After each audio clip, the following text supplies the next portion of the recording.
ఏ బాటైనా పర్వాలేదంట, సమయంతో సాగటమే మన సింపుల్ సిద్ధాంతం.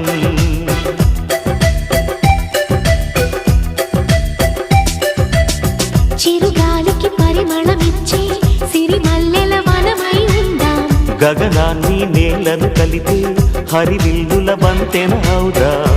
ఆనందం అంటే అర్థం మనమంతా, ప్రతి పూట పాటై సాగే హుషారు సరిగమలో.